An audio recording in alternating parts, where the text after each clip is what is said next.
sea, land where my fathers died, land of the Pilgrim's Pride, from every mountainside, let freedom ring. On Veterans Day, we honor all who answered to a service call. Soldiers young and soldiers old fought for freedom brave and bold. Some have lived while others died, and all of them deserve our pride. We're proud of all the soldiers who kept thinking of red, white, and blue. They fought for us and all our rights. They fought through many days and nights. And though we may not know each name, we thank all veterans just the same.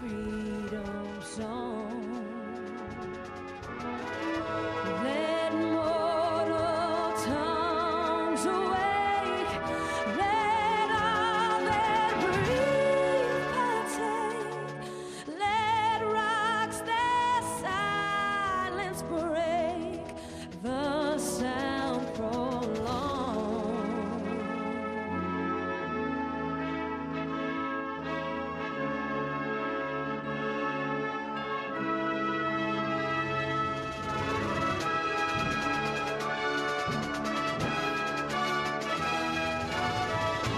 Our fathers, God to thee, author of liberty, to thee we sing.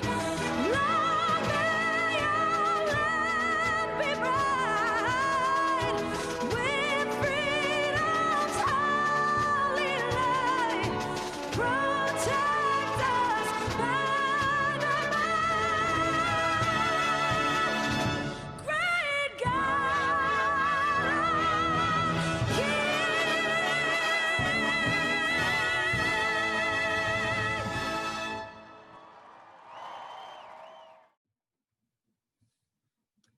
Welcome to G.E. Peters Veterans Day Tribute. Today we salute our heroes for the sacrifices they have made to keep us safe in these United States of America. To our men and women all over the armed forces, we extend our sincerest gratitude for your bravery and commitment to protect us and this country.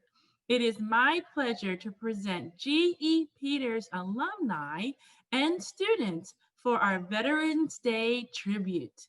Welcome to our program. Good morning, G. Peters. My name is Likhi John.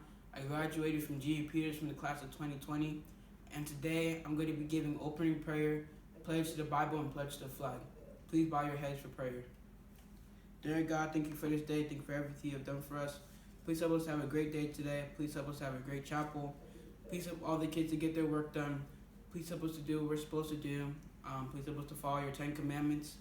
Please help the coronavirus to go away. That way we can get back to our daily lives. And please help us to just have a great day today. In Jesus' name I pray, amen. Next is the pledge to the Bible. I pledge allegiance to the Bible, God's holy word. I will take it as a lamp unto my feet and a light unto my path. I will hide his word in my heart that I may not sin against God. Next, I'm going to be doing the pledge to the flag. I pledge allegiance to the flag of the United States of America and to the republic for which it stands, one nation under God, indivisible, with liberty and justice for all. Have a great chapel. Hi guys, so my name is Lanai John and I graduated from G. Peters in 2017. I'm going to be singing the school song for you guys.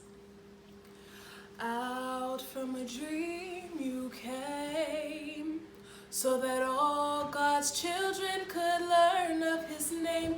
With prayer and work you came to be a school helping children reach victory.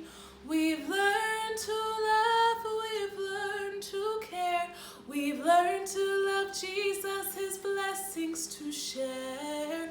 G. Peters, G. Peters, G. Peters.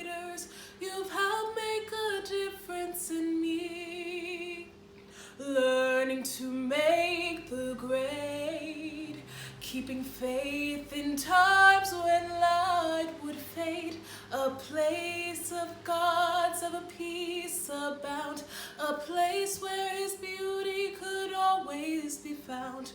We'll stand the best, we'll pass life's test, achieve all the goals so the world can be blessed. G.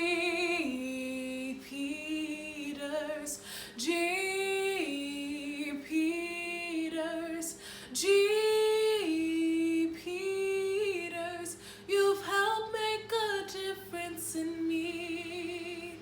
You've helped make a difference in me.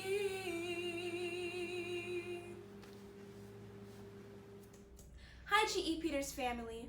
My name is Troi Moore, and I am a proud graduate of G.E. Peters from the class of 2017. It is a pleasure to lead out in the G.E. Peters Creed today. Higher than the highest human thought can reach is God's ideal for his children. Godliness, Godlikeness is a goal to be reached. Before me, there was open a path of continual progress. I have an object to achieve, a standard to attain. That includes everything good and pure and noble. I am created in the image of God, and I am endowed with power akin to that of the Creator. Individuality, power to think and to do. I will develop my power to think and not be a mere reflector of other men's thoughts. I must face the principal realities of life, its opportunities, its responsibilities, its defeats, and its successes. How I meet these experiences, whether I become a master or victim of circumstance, depends largely upon my preparation to cope, my education. I will use my time wisely today. I will learn something new today. I will be successful today. I will have no other gods before thee. I will not make unto thee any graven images, nor bow down myself to serve them. I will not take the Lord's name in vain. I will remember the Sabbath day and keep it holy. I will honor my father and my mother. I will not kill. I will not commit adultery. I will not steal. I will not bear false witness against my neighbor. I will not covet anything that is my neighbor's. The greatest want of the world is the want of men. Men who do not fear to call sin by its right name. Men whose conscience is as true to duty as the needles to the pole. Men who stand for the right through the heavens fall. But such a character is not the result of an accident. It is not due to special favors of endowments of providence. A noble character is the result of self-discipline, of subjection of the lower to the higher nature, the surrender of self for the service of God and man. Church school serves as a barrier against widespread corruption, provides mental and spiritual welfare, and promotes prosperity of the nation by furnishing it with men qualified to act in the fear and admonition of God as leaders. My happiness for this life and for the life and for the future mortal life lies with me. I will not be content with dull thoughts, an indulgent mind, or a loose memory. I will seek higher attainments. Christ will be the center of my life, and I will be a servant to God and a friend to man. This is my time, my place, and my opportunity. I accept the challenge to be all I can be.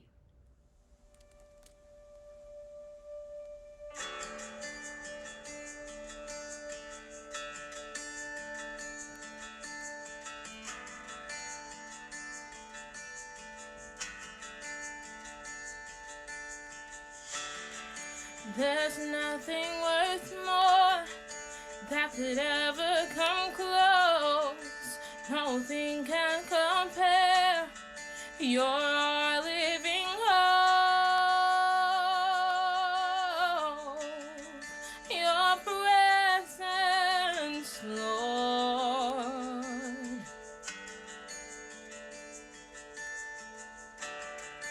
I've tasted and seen of the sweetest of loves, where my heart becomes free and my shame is undone. Your presence, Lord.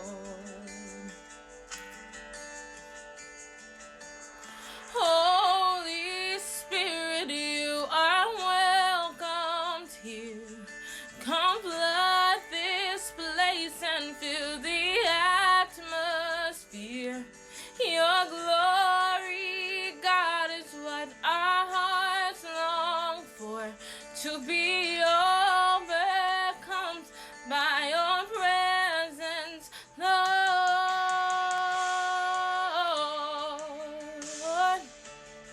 Your presence, Lord.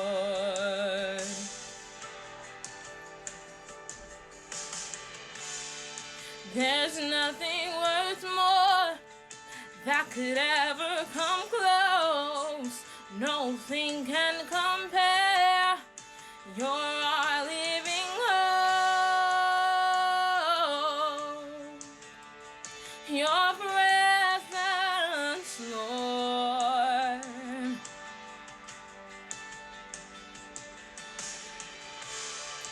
I've tasted and seen of the sweetest of loves, where my heart becomes free and my shame is undone.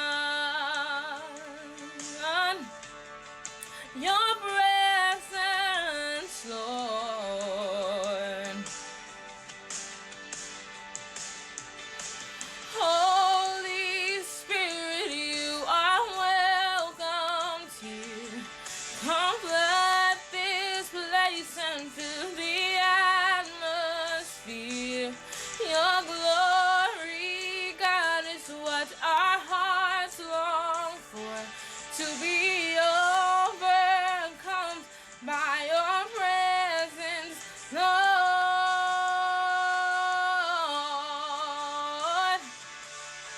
Your presence, Lord.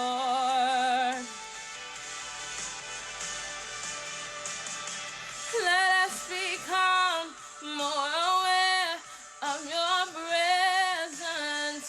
Let us experience the glory of your goodness. Let us become more aware of your presence. Let us experience the glory of your goodness. Let us become more aware of your presence. Let us experience the glory of your goodness,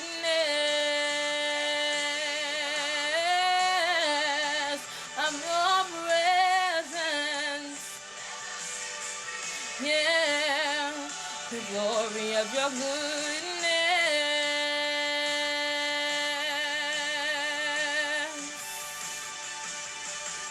Holy Spirit, you are welcomed here. Come flood this place and fill the atmosphere. Your glory, God, is what our hearts long for, to be overcome by your presence, Lord.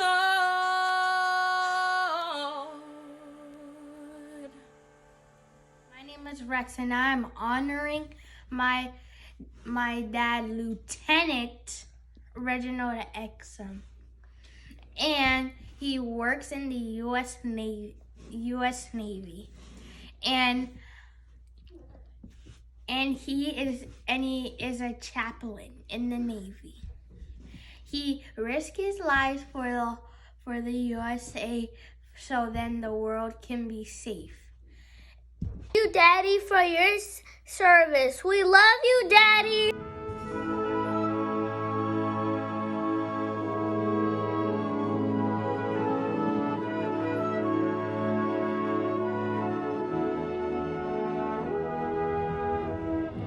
My country, 'tis of thee, sweet land of liberty, of thee I see,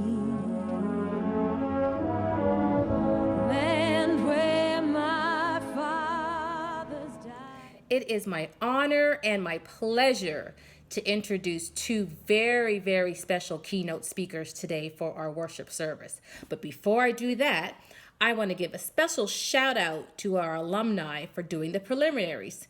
Thank you so much, Troi, Tashyanna, Lanai, and Likhi for helping us in our Veterans Day program. Okay, on to the good stuff. As I said, I have two very special speakers with us this morning. First up is General Brigadier Harewood. General Harewood, are you there? Are you there? I am, and good morning, and thank you so much for allowing me to be able to just come and spend some time with you and the rest of the GE Peters staff. It is such an honor to just break away from my meeting and just kind of greet you and spend a few minutes with you, and just to encourage you. I was tremendously honored to see Likhi and Tashyanna and all the other wonderful individuals. The young lady that I can't remember her name right now, but who did the creed. The higher than the highest human thought can reach is God's ideal for his children. I remember that so well. My boys attended GE Peters, so GE Peters is very special to me, and just want to share a few thoughts with you. Patricia, thank you again so much for asking me to do this, and I'm going to stick to the script that you sent me, i.e. my name, Brigadier General Andrew Harewood. I'm the Deputy Chief of Chaplains. I'm assigned to the Pentagon with responsibilities of covering down Title 10, Title 32 religious support across the globe.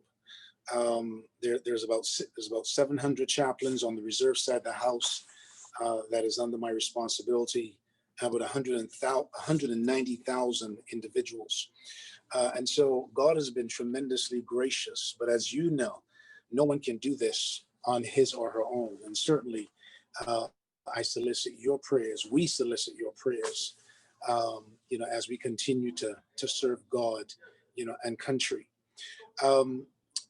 If I were to give a thought to you this morning in the context of Veterans Day and what that really means, because very often many individuals don't quite know what serving or service is really all about. And so, what I would say is really just an extension of the ministry that we've been called to do in the church. The difference is that we're actually serving individuals who are not quote unquote Adventists. And in some cases, we're serving many individuals who are not even Christian. And so I know this might be a little bit advanced, for you as elementary individuals to understand, but I know you can understand this, that God is indeed bigger than just our comprehension. He is bigger than how we define him. And so even though we understand God through the lens of Christianity, you also have to understand that there are other individuals who embrace God and access God through a different lens. And in fact, it is also authentic. And so as chaplains, what we do is we bring God to soldiers, and we bring soldiers to God. And those who are serving the Air Force, call them airmen, the Army, in the Navy, sailors. But at the end of the day, we're all service people. I want you to think about this one thing before I leave you. I want you to be thinking about As the young lady mentioned before, and again, forgive me for not remembering her name, but when she says, when she read from Ellen White's book, Education, higher than the highest human thought can reach is God's ideal for his children. I want you to just wrap your mind around that for a moment. In other words, what that is really saying is that it doesn't matter how high you can think for yourself, where you put yourself. God's ideal for you is higher than that. If someone had said to me that at some point in time in my life that I would become that senior person right now, there's only one of me, and it's a very humbling feeling. It's a very humbling stewardship task. But if someone had said to me that I would be at some point in my life be selected to be that person, I would have probably told them no, because the ideal that I had for myself was not the one that God had for me. And so I just want to encourage you to listen to your parents, listen to your teachers, those individuals who know just a little bit more than you do, and when they're telling you something, when they're sharing something with you, I want you to hold on to it. Joshua, the book of Joshua, in verse 1, and well, really 1 through 9, but I don't want to walk you through all of that. But basically, there's that wonderful passage of scripture in chapter 1, beginning from verse 1 through 9, where he says, "Be strong and of good courage." That was the Lord talking to Joshua. Moses had already died. He had already moved off the scene. And God now has given Joshua a different assignment. He's given him a different commission. And so he says to Joshua, he says, "I want you to be strong and be of good courage. Don't be afraid, for I'll be with you. The same way I was with Moses, I will be with you." All right. And so similarly, I want to encourage you this morning that as you are pausing to honor us as veterans, that you need to understand that God honors you every single day. I want you to think about the concept of credibility and what that means. There's nothing more important, my young brothers and sisters, that will become as valuable as the concept of credibility and integrity. You're going to make mistakes. I've made several, and I'll probably still make some more.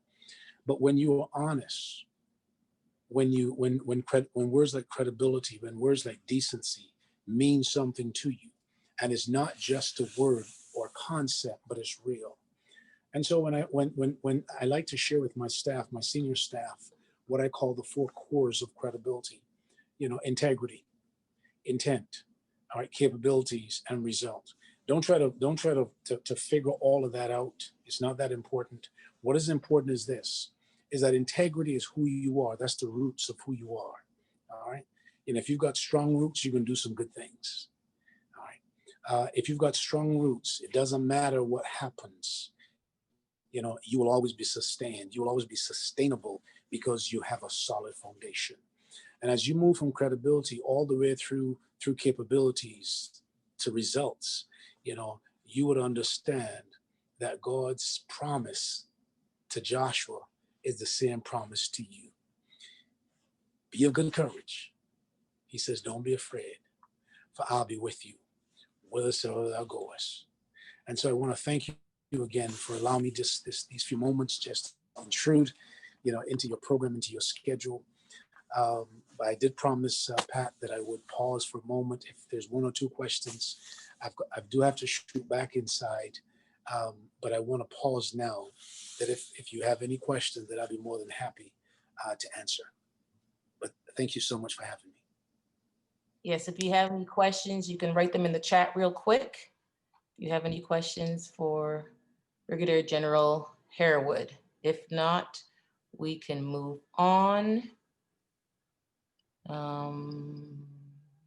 Don't see any questions coming in so far. I think you covered everything.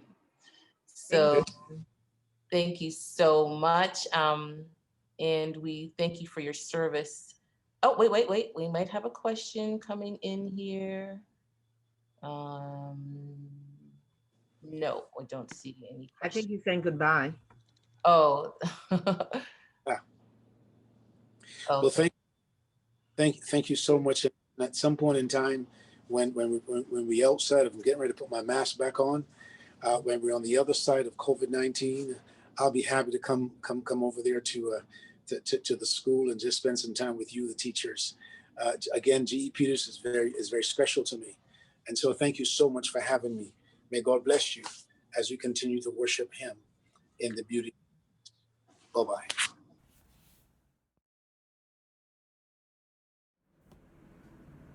General Harewood, thank you so much for that awesome presentation, and thank you for your service. Last, but certainly not least, we have Lieutenant Colonel Martin.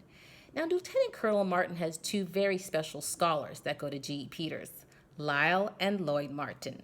So, without further ado, Colonel Martin, are you there? I am. Good morning, GE Peters. Good morning. Good morning. Good morning. Good morning. Good morning. Good morning. Good morning. Good morning.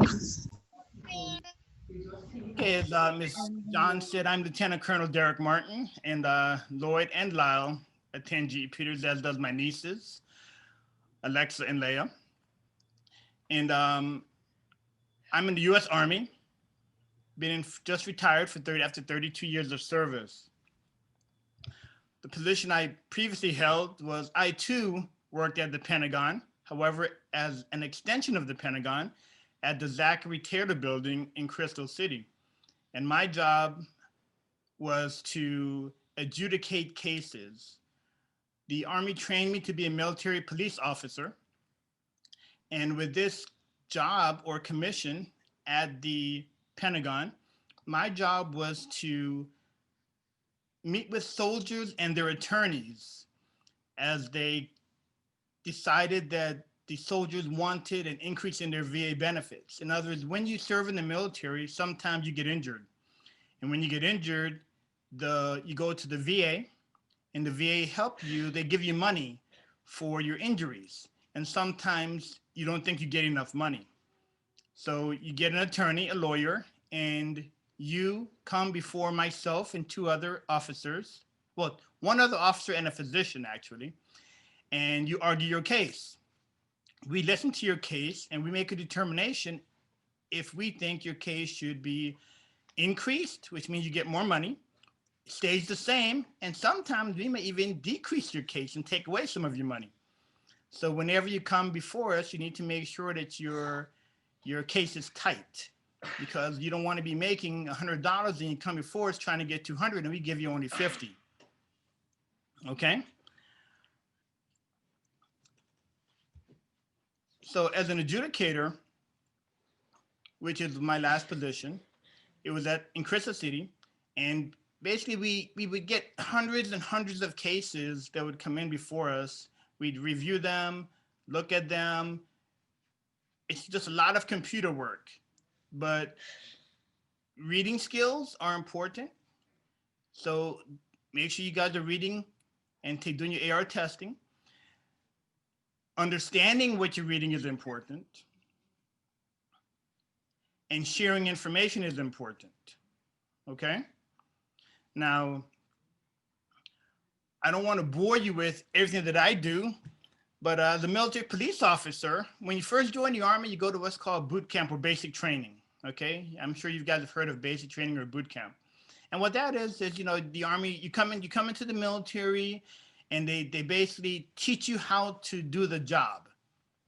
So if you equate that to being outside of the military, you get a job, you do on-the-job training. They teach you how to do the job so that you can be successful and proficient in that job. So that's kind of how the military is. It's just like the outside, except for it's more streamlined. I joined the military because I wanted to be a physical therapist. And I knew that my parents could not afford to send me to physical therapy school. So what I did was I joined the Army, went to basic training. They taught me how to be a physical therapist assistant. And then they gave me money I earned money for college. And then I was able to go to college and get the degree that I wanted to get so that I could give back to the community and serve the community. Okay, so now I want to show you some things that I have here. This is a picture that I want to share with you all. Hope you can see it okay. Of my soldiers and myself in Iraq. Now, I don't know if you can see the different color of the uniforms, but the reason these uniforms are the color that they are is because our job was in the desert. So if you're, I know my Lyle is learning about camouflage ants and camouflage spiders. So the reason that our uniforms are those color is because we were in the desert, and the desert's a lot of sand. So we try to blend in with the sand so that the enemy can't see us when they come looking for us. Okay. Next, I want to show you this. This here is if you do a good job in the military, okay, you get an award. Now, everyone doesn't get an award. Only those that do a good job, attention to detail, and pay attention to what's being taught to them, you can get an award. So you get this paper here, and in conjunction with the paper, you get a medal that looks like this. Okay? Now the medal, you can pin it on your chest, or you can use one of what's called a ribbon, what you see here. Now, if you see this ribbon here, this medal is green and white. So if you look on my chest here, you see here the ribbon that's green and white that goes with the medal. Okay? And again, everyone doesn't get medals, but if you do a good job, pay attention to detail, you can get a medal. And I want to let you guys know that it's very important that you do a good job, because not everyone is going to be watching what you're doing. Okay? Everyone's not going to be watching what you're doing, but always do your best, because someone may see what you do. In the Army, we try to do the best job that we can. You don't ask for accolades. You don't ask for a pat on the back. You just do the best job that you can. And you know what? A lot of times, someone will see what you do, and they'll put you in for an award, or what's called an on-the-spot award, and that is when someone sees a good job. Like, for instance, Brigadier General Harewood, the gentleman that spoke before me. If I'm working with him, or not even with him, but I'm doing a good job, and he sees that I'm doing a good job, he can come up to me and give what's called a general's coin, which looks like this. Okay, it has the unit of the general on it, and on the back of it, it has how many stars that general has. This particular coin belongs to Major General. That's one general above Brigadier General Harewood. Okay, so again, the generals don't ask if you're doing a good job. If they see that you're doing a good job and they're paying attention, they may ask your boss, did Lloyd do a good job today? Did Lyle do a good job? Has he been listening to his teacher, following the rules? Is a good GE Peter representative? Then you may get a coin. You may not expect it. You might not even know it's coming. But just because you paid attention in class, you did a good job, put your best foot forward, followed the rules, someone noticed and rewarded you appropriately. Okay? Now, I want to also show you a couple things here. In the Army, I sat down with this hat. This hat here, okay? This is the hat that goes with my uniform. All right? But there are other hats that we wear in the Army. For instance, this hat. This hat was the hat that we wore with our previous uniforms, called the ACU's, Army Combat Uniform. Okay? And this hat is one we can wear overseas. You can even wear here in the States, but usually we wear it overseas. All right? Now, when you go to the range, every soldier has to be able to defend themselves. So in basic training or in boot camp, they teach us how to defend ourselves. And a lot of times when we deploy, we have to wear a hat that looks like this. Okay, this is called a Kevlar. This hat protects you. You know, it protects you from the enemy's harm or rounds, if you will. And this part here at the side covers your ears, and this part is the front, and this part is the back here that covers your neck. Okay, this is called a Kevlar helmet. All right, so those are a couple of the hats that we wear when we're serving in the military. This here, I don't know if you can see it, it's called dog tags. Every soldier, sailor, airman, Coast Guardsman, we all wear dog tags. Okay, these particular dog tags are the two that the military issues us. See them side by side here. And then I have a red one. Isaac! And then I have a red one. My red one tells the military that I'm allergic to shellfish.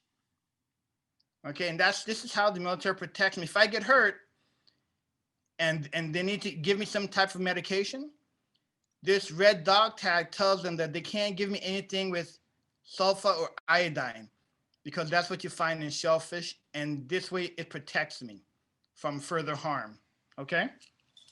Now, lastly, I want to talk about this. This is a plaque. All right. When you do a good job, wherever you go, whether it's in the military or it's in life, okay, whenever you do a good job and the unit or the job that you work for, the company you work for, they're pleased with what you've done, they may award you with a plaque. Okay, this was the last plaque. As you can see, here's the Pentagon logo at the top where I worked, and then down here is my unit pendant. Okay, so this was the last assignment that I had, and this is the plaque that they gave me for doing a good job. And again, like I said, I served 32 years, and I just retired October 31st. It was a great tour, had a lot of fun, but the military is not for everybody. Okay, but for me particularly, my dad served, my grandfather served, my great-grandfather served, uncles served, and to me, I just felt it was my duty to give back as well. Okay, so lastly, I want to leave you guys with this. Like I mentioned before, it's very important to do your best. Always do your best. Always strive to be your best, okay? Don't do it because you know someone is watching you. Don't do it because you want an award or an accolade. Do it because it's the right thing to do, okay? You never know if someone's watching, but we always know that Jesus is always watching. So always do your best, put your best foot forward, and represent G. Peters. Who? Yes. Thank you. Thank you so much. Amen. Amen. Yeah. Amen. Amen. Awesome. Thank you. Mr. Martin, I have 2 questions for you. Okay. Students. The first question says, why are there more than one kind of army? I feel like the student is trying to say, why are there more than one kind of armed forces? I understand. Okay. Technically there are 3 kinds, well, 4 kinds. Okay. One is the Army. The Army they're the soldiers that well, let's back up first. First are the Marines. You have the Marines and the Navy. Okay. Whenever something happens, they always send the Marines in first. The Marines, they go in on the land, and the Navy, they go on the sea. Okay. And then they go to wherever the problem is, and they lay down a foundation. Then once they do that, then the Army comes in, we take over the location, and we build up camps there, and then we try to work with the people there to stabilize the region. All right. Now, if the problem is not so much on the ground, but they're shooting missiles at us or something like that, they'll call the Air Force, because the Air Force, they have all the planes and all the cool stuff. All the stuff that flies and drops bombs and guns firing, that's the Air Force, okay? And then you have the Coast Guard. Now the Coast Guard, when the Army, the Marines, and the Navy are out fighting, say in Iraq or Afghanistan, you know, the enemy might think, wow, they're all gone. We're gonna come attack the United States. Well, that's where you have the Coast Guard. Okay, the Coast Guard, they'll patrol along the coastal waters of the United States to protect the United States from anyone trying to sneak in through the water. Does that answer your question? I have another question from Andrew Benjamin Michelle that says, which branch do you like the best? The Air Force, Army, Navy, or Marines? That's I can't answer that question. I'm in the Army. Now, actually, I like the Air Force the best. And the reason I say that is this. If you ever go to, before COVID, and you went to a military dining facility, back in the day we called them chow halls, but now the appropriate term is military facility or DFAC, dining facility.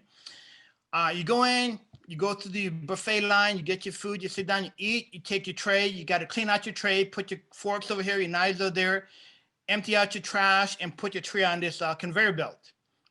Now, in the Air Force, if you go to that same dining facility, you go to the buffet line, eat your food, you get up, you wash your hands, and you walk away.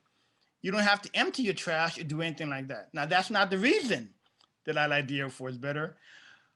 The Air Force, to me, the Air Force has historically had a more intelligent branch of service. In the olden days, if you ask your parents or your grandparents, they'll tell you that a lot of people that had to join the military, they said either go to war or go to jail. So those are the individuals that came into the Army. Okay, they didn't want to go to jail, so they put them in the Army to serve term. Okay, but historically, the Air Force, they've always had a higher IQ of individuals because they have always required that soldiers join the Air Force had to have a certain test score to be able to join. So the Air Force, I say, is the smartest type of branch of service, I believe. But again, that's just my opinion. So to answer your question, I think the Air Force is the best, but I'm in the Army. All right, Mr. Martin, you are on fire with questions right now. So if you have time, can you answer a couple more? I'm here all day. The next question is, here we go. Are you currently a general? And in the Army, does integrity play a big part? Okay, I am not a general. I am 2 ranks below a general. In other words, Brigadier General Harewood is 2 ranks above me. I'm a lieutenant colonel. I'll give you the structure. When you first join the military, the Army, you go to your 2nd lieutenant, and then you go to 1st lieutenant. Then you go to captain. Then you go to major. Then you go to lieutenant colonel. That's where I'm at. And then you go to full bird colonel. And then you go to brigadier general, where General Harewood is at right now. Okay? So that answered your question. I'm a lieutenant colonel, not a general. And the second part of the question was what? Does integrity play a big part in the Army? Okay. In the Army, we have what's called leadership principles. The answer to your question is yes, but we have leadership principles. L is for loyalty. D is for discipline. R is for respect. S is for selfless service. H is for honesty. I is for integrity. And P is for principles. Those are the leadership principles that we live by and we try to abide by in the Army. Okay, the next question comes from Ms. Dickerson. She said, I heard the president was trying to start an army in space. Is that true? I don't know the answer to that question. Okay, the next question is from Alina Thompson, and she says, did you ever get hurt during your service? I have been hurt, yes. Remember I mentioned to you earlier that my job was to, as soldiers came before us with their lawyers to try to get VA disability ratings. Well, I too have ratings. When you serve 32 years in the military, bouncing around in the back of trucks and have all this gear on, you tend to get injured, and I have been injured, and I do have disability ratings as well. Now, fortunately, I have not been shot, if that's what you're alluding to, but I have been injured as well, yes. Thank you so much, Mr. Martin. Due to time, we can't answer all the questions, but we appreciate you, and thank you for coming out and speaking with us today. Thank you for having me.